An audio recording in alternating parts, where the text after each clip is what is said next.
Hello everyone, how are you all. दोस्तों, आज हम स्टॉक मार्केट से रिलेटेड नई अपडेट निकल कर जो आई है वो डिस्कस करने वाले हैं। तो दोस्तों, सबसे पहले बात करते हैं एचसीएल टेच और एआई सेक्टर में बढ़ती गतिविधि की। आप हाल ही में मार्केट में देख रहे होंगे कि एचसीएल टेच और एआई सेक्टर में गतिविधि जो है वो दिन प्रतिदिन बढ़ती जा रही है। सबसे पहले एचसीएल टेच से जुड़ी एक महत्वपूर्ण एआई संबंधित खबर को समझते हैं। जैसा कि आप जानते हैं कि वॉलस्वन और ग्रुप ने एआई और पावर्ड व्हीकल सॉफ्टवेयर के लिए एचसीएल टेच को चुना है और आपने एक बड़ा डेवलपमेंट सॉफ्टवेयर माना जा रहा है, क्योंकि ऑटोमोबाइल इंडस्ट्री जो है वो तेज़ी से एआई आधारित टेक्नोलॉजी पर बढ़ रही है। ठीक है ना। जो एआई से आधारित टेक्नोलॉजी है वो एआई की ओर ज़्यादा बढ़ रही है। अब यहाँ एक और महत्वपूर्ण बात समझना ये जरूरी है कि हाल ही में एचसीएल टेच ने भारत के एआई प्लेटफॉर्म श्रवम एआई में 10% से अधिक हिस्सेदारी खरीदी है। इसका मतलब ये है कि अपनी कंपनी में आईटी सर्विस को सीमित नहीं रखना चाहती, बल्कि आर्टिफिशियल इंटेलिजेंस इकोसिस्टम में अपनी बहुत बड़ी मजबूती दिखाना चाहती है। और इसलिए हम पिछले कुछ समय से घटनाओं को देख रहे हैं कि एचसीएल टेच में लगातार एआई से जुड़े प्रोजेक्ट और निवेश की साझेदारियां देखने को मिल रही हैं। निवेशकों के लिए यह संकेत हो सकता है कि कंपनी भविष्य में तकनीकों में लगातार फोकस में चल रही है। तो इस पे ये ध्यान देने वाली बात है और इसको ध्यान में रखने वाली चीज़ें हैं। ठीक है, आगे बढ़ते हैं। अगला टॉपिक है Zepto IPO quick conference sector में बड़ा बदलाव। अब बात करते हैं आईपीओ मार्केट की सबसे बड़ी चर्चित खबरों की। तो जो ज़ेप्टो है उसके आईपीओ की, लगभग ज़ेप्टो 8,000 करोड़ का आईपीओ लेकर आने की तैयारी में है। यह केवल एक सामान्य आईपीओ नहीं माना जा सकता। ध्यान रखिएगा, ज़ेप्टो जो है वो लगभग 8,000 करोड़ का आईपीओ ले आने की तैयारी में है। यह केवल सामान्य आईपीओ नहीं माना जा सकता, क्योंकि क्विक कॉमर्स सेक्टर में सबसे पहले ज़बरदस्त प्रतिस्पर्धा मौजूद है। आप भी ज़ेप्टो को जानते हैं कि 10 मिनट डिलीवरी का काम करने वाली कंपनी क्विक कॉमर्स की दुनिया में इसका मुकाबला ब्लैंकिट और इंस्टेंट जैसे बड़े खिलाड़ियों से होने वाला है। यहाँ तक कि एक महत्वपूर्ण अंतर समझना ये जरूरी है कि ब्लैंकिट में निवेश करने के लिए आपको इंटरनल यानी कि जोमेटो जैसी कंपनियों में निवेश करना पड़ता है। वहीं इंस्टेटमेंट के लिए स्विगी जैसे प्लेटफॉर्म में निवेश करना पड़ता है, जहाँ अन्य कई बिजनेस भी शामिल होते हैं। ज़ेप्टो के आईपीओ में पहली बार निवेशकों को एक pure play quick commerce company जिसमें सीधे निवेश का अवसर मिलेगा। इसका अर्थ है कि यदि कोई निवेशक सबसे पहले क्विक कॉमर्स सेक्टर की ग्रोथ पर दांव लगाना चाहता है तो उसके पास एक सीधा और बहुत बड़ा विकल्प निकल कर सामने आता है। अगला टॉपिक है ज़ेप्टो डीमार्ट को चुनौती दे सकता है। ज़ेप्टो जो है वो डीमार्ट को बड़ी चुनौती दे सकता है।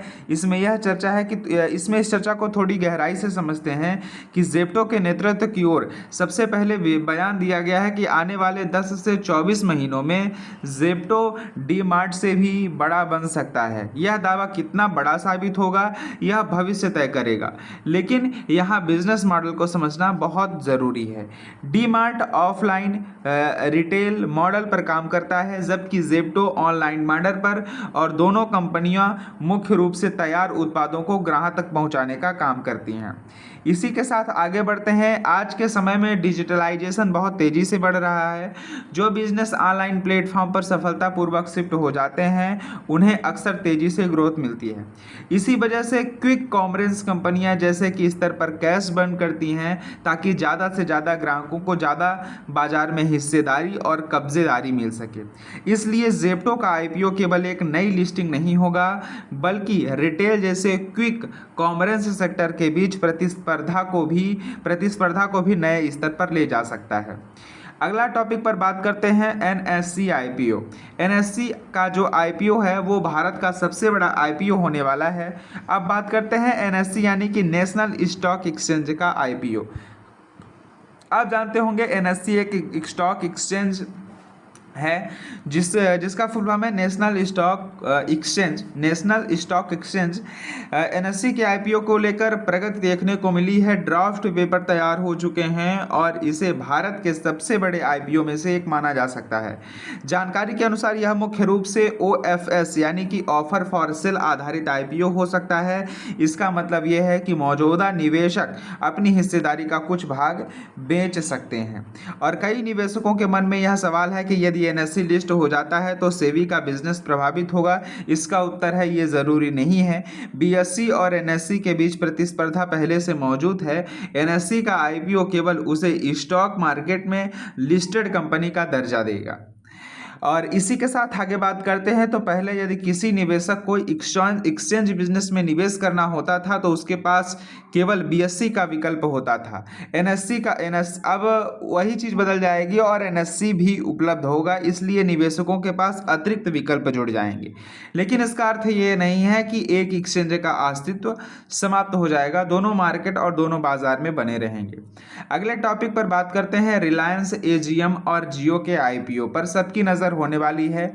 रिलायंस इंडस्ट्रीज पर रिलायंस की एजीएम यानी कि एनुअल जनरल मीटिंग बाजार के लिए हमेशा महत्वपूर्ण रहती है और इस बार भी निवेशकों की नज़र कई बड़े मुद्दों पर रहेगी।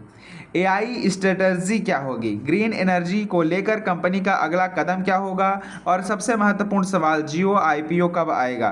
पिछले कुछ वर्षों में जियो आईपीओ को लेकर लगातार चर्चाएं बनी रहती हैं। कई बार संकेत मिलते हैं, कई बार संभावित समय सीमा बताई जाती है, लेकिन अब तक आधिकारिक घोषणा नहीं हुई है।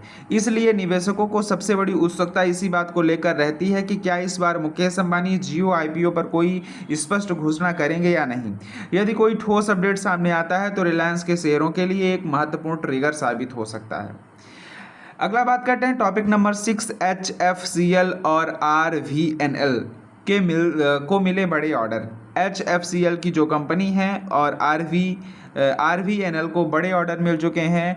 HFCL को लगभग 2666 करोड़ का बड़ा ऑर्डर मिला है। यह ऑर्डर RVNL की ओर से प्राप्त हुआ है। किसी भी कंपनी के लिए ऑर्डर बुक बेहद महत्वपूर्ण होता है क्योंकि यही भविष्य में रेवेन्यू ग्रोथ की नींव बनती हैं। इसी प्रकार RVNL को लगभग 950 करोड़ का नया ऑर्डर यानी कि ईस्ट कोस्ट रेलवे से मिला है।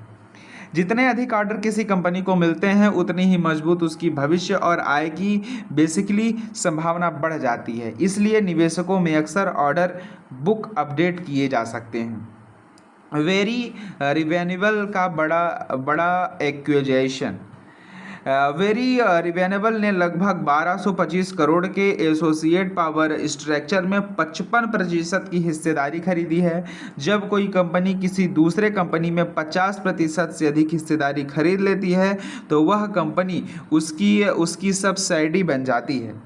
इस सौदे के बाद वेरी रिवेन्यूएबल ने उस कंपनी पर नियंत्रण स्थापित कर दिया है। ऐसे एक्विजिशन अक्सर किसी कंपनी की ग्रोथ स्ट्रेटजी का हिस्सा होते हैं और यह संकेत देते हैं कि कंपनी अपने बिजनेस का विस्तार बना सकती है। टॉपिक नंबर 8 की बात करते हैं। डिविडेंड को लेकर निवेशकों की सबसे बड़ी गलती क्या रहती है कि अब एक महत्वपूर्ण निवेश शिक्षा से जुड़ा हुआ विषय समझते हैं कि कई निवेशक डिविडेंड्स, बोनस, स्प्लिट और बायबैक देकर शेयर खरीद लेते हैं, लेकिन यह सही निवेश दृष्टिकोण सीमा में नहीं माना जाता। यदि कोई आपसे पूछ ले कि कोई शेयर क्यों खरीदा तो सबसे मजबूत उत्तर होना चाहिए कि कंपनी का बिजनेस अच्छा है, उसका भविष्य बहुत अच्छा है, इसलिए हमने इसका शेयर खरीदा और कैपिटल गेन होने की संभावना है। डिविडेंड केवल एक अतिरिक्त लाभ है, निवेश का मुख्य कारण नहीं है। अब बात करते हैं एबीबी यानी कि इंडिया का रिकॉर्ड डिविडेंड। तो सबसे पहले एबीबी इंडिया की बात करते हैं तो कंपनी ने 525 प्रति शेयर का फाइनल डिविडेंड घोषित किया है और पिछले वर्षों में कंपनी लगातार बड़े डिविडेंड देती रही है। लगभग 2023 में कंपनी ने 180 रुपये का डिविडेंड दिया, 2024 में 400 से अधिक का डिविडेंड दिया, 2025 में 400 से अधिक का डिविडेंड दिया और अब 26 में 525 का डिविडेंड घोषित किया है। दोस्तों, इस डिविडेंड की डेट लगभग 24 जुलाई निर्धारित की गई है, लेकिन यहाँ एक महत्वपूर्ण बात यह समझनी चाहिए कि यदि किसी शेयर की कीमत 20,000 है तो कंपनी 500 डिविडेंड देती है तो यह अतिरिक्त पैसा कहीं बाहर से नहीं आता, बल्कि डिविडेंड की राशि शेयर के मूल्य से ही समायोजित हो जाती है। तो कहने का मतलब है कि यही कारण है कि एक्स डेट के दिन अक्सर शेयर की कीमत डिविडेंड राशि के अनुसार एडजस्ट हो जाती हुई दिखाई देती है और लगभग हो जाती है। इसलिए केवल डिविडेंड के उद्देश्य से शेयर खरीदना समझदारी भरा निर्णय नहीं हो सकता।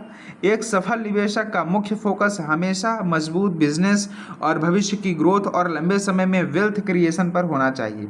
यही कारण है कि डिविडेंड, बोनस, स्प्लिट और बायकॉट के मुख्य कारण नहीं, बल्कि अतिरिक्त लाभ के रूप में देखना चाहिए।